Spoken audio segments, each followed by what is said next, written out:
Berlin, an Oxford-style debate gave us the chance to meet our bestseller author Douglas Murray again. The thesis of the evening: the necessity of an ever-widening EU. Douglas Murray spoke against the motion. We asked him about his assessment of the current situation. Douglas, thank you for meeting us again. Great pleasure. You're in Berlin today, so we had the big honor of seeing you here holding or helping in a debate about the ever-widening European Union, the ever-deepening European Union. Do you find that there's a difference in atmosphere when discussing these topics here in Germany and in England? There's a difference in atmosphere everywhere. I mean, one of the things that I find fascinating about my ongoing endless travelling across our continent is that you see the same debates everywhere, but there's always an ever so slight difference depending on which country and sometimes which city you're in. Yes, I mean, the debate here tonight in Berlin was different from the one we'd have in London, but the similar themes that always come up, yeah. What strikes me most is the level of aggression against people who don't happen to think the proper thoughts about the integration. Yes, I've had worse than tonight, but yes, that's the norm. As I said at one point in the debate this evening, I mean, if you give the public two choices, you should expect that it's possible they might vote for one of them that you don't agree with. And that's the case even more so at national elections. I find the dismissal of public votes to be one of the most worrying things. But yes, it goes on, the sort of defamation of people for voting the wrong way, voting for the wrong parties and so on. And that's the same everywhere. Yeah, so this is a concept of voting wrong. Yeah. So people have developed this idea that people vote wrongly when they haven't been informed in a proper way. Yes, that's one of the ways in which people used to say that you could tell a populist was that they were very basic, really, and they relied on very simple ideas, and the people who voted for them must be simple.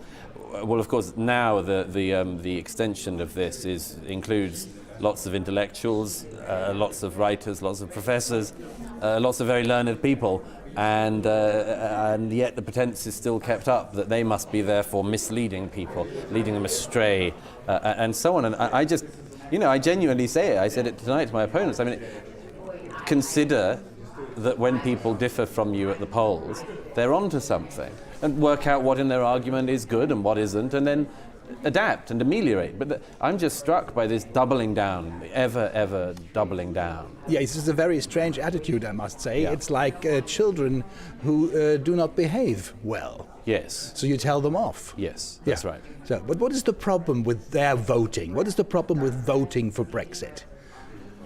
Well, I mean, the problem is that it wasn't how things were meant to go. And I do see, I mean, it's an ongoing, very difficult process in my country, but I do see why the feeling has been so strong against the vote since. And of all of the things, I would say the most striking is that it was the first vote in more than a generation where the direction of travel that had been presumed by, I don't say the elite, because there's no such thing as the elite, but an elite, turned out to have been stalled. And I think that not only shocked and amazed, but deeply hurt.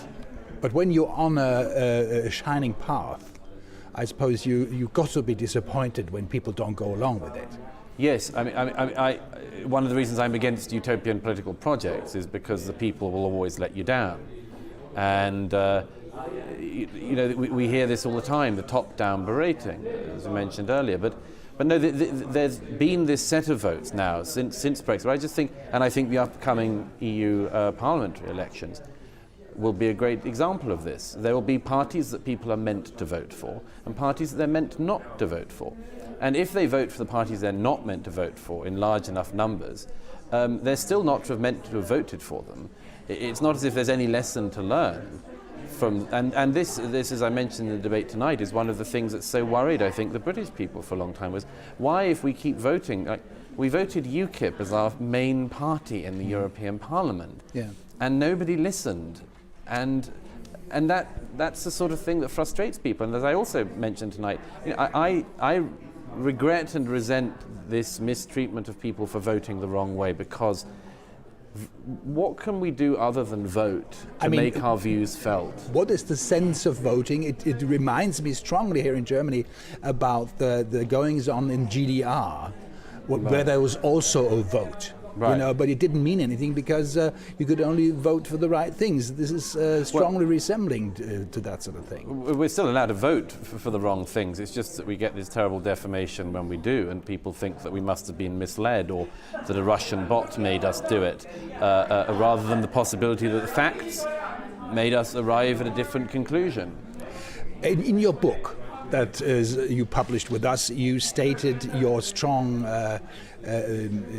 how do you say it? You were troubled by the thought of too much immigration and the consequences of it. You warned about too much immigration. Now, with the Brexit, which was probably taken because people hoped they would sort of curb it a little bit.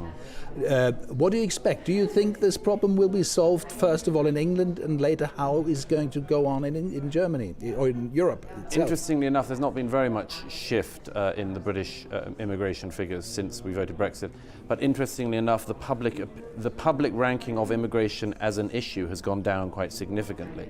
And I find this very interesting because it suggests that the public think, rightly or wrongly, they think that by voting Brexit they've done the thing they asked for, which was less migration. Now, the government still has to act on that. Exactly. What actually happens? Have they curbed immigration in any way? Well, the figures are complex, so without getting into them, there's a target they've kept failing to meet, which they still fail to meet, and so they decided to abandon the target, which is obviously one way to get around a problem.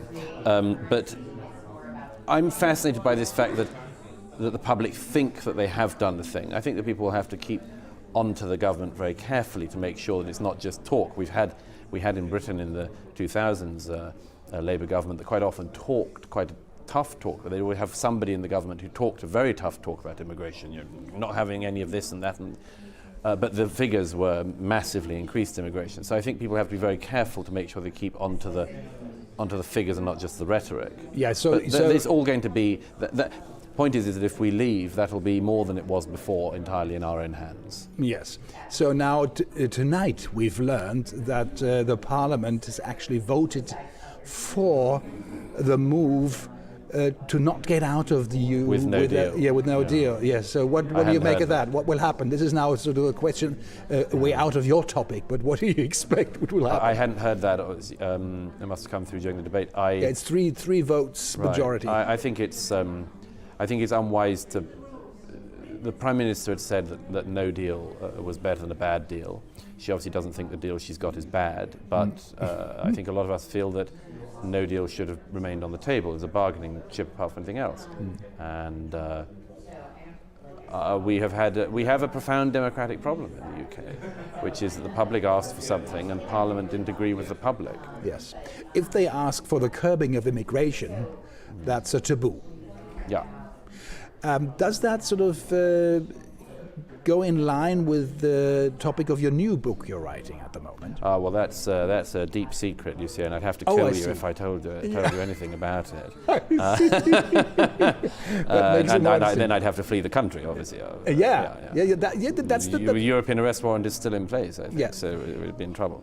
Didn't you want to be a sort of nice and charming, left-leaning liberal Londoner yourself? Right. So what made you go astray, so to speak? What made me let everyone down? It's a very good question. I'd have to ask my mother. No, the poor woman. The truth is that whenever I try to work out why I end up at any positions I do, I tend to find there's one thing in particular they have in common, which is I have a very low tolerance threshold for lies. I really don't like lies.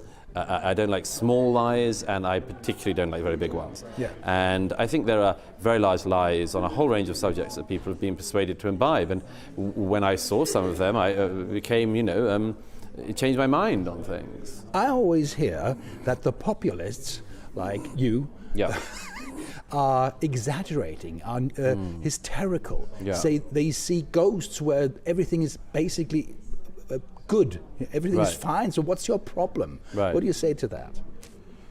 Well, if they're right, then it's all going to be perfect, isn't it? Yeah. So if they're wrong, then we're in trouble. yeah.